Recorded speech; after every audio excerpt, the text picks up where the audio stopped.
मृत्यु हो, जीवन हमने कैसा भी जिया इससे कोई फर्क नहीं पड़ने वाला है। बहुत ध्यान से सुनिएगा बात को। जीवन आपने कैसा जिया इससे आपके जीवन पर कोई फर्क नहीं पड़ना। आपकी मृत्यु कैसे हुई, संसार इसी को याद रखेगा। लोग चर्चा करते हैं, भाई ऐसी मृत्यु तो सबकी हो। कैसी?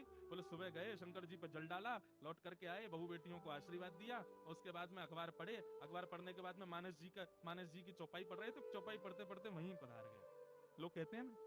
और लेकिन किसी किसी के बारे में क्या कहते हैं? बोले भैया ऐसी मृत्यु किसी की नहीं हो। क्यों? बोले 40 दिन पहले बोल बंद हो गए, आधा शरीर लकवा मार गया, वेंटिलेटर पे थे, हॉस्पिटल में हजारों रुपए का बिल बना गए, ना बच्चों से मिलके गए, ना किसी को पहचान के गए, याददाश्त चली गई और अंत में पधार गए। ऐसी मृत्यु किसी की ना हो।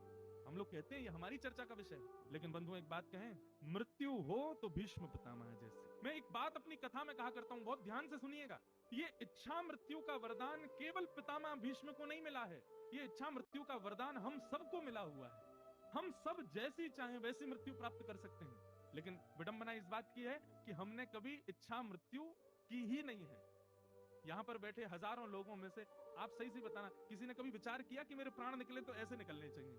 कोई विचार ही नहीं करता। बल्कि प्राण निकलने वाली बात जब आती है तो हम घबरा और जाते हैं। लेकिन आज हम आप सबसे हाथ जोड़ के एक विनती कर रहे हैं, बहुत ध्यान से सुनिएगा हमारी बात को।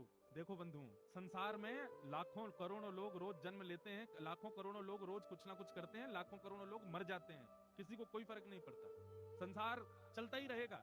आपके रहने ना रहने से इस संसार पर कोई फर्क नहीं पड़ने वाला है। ये संसार महान स्वार्थी है।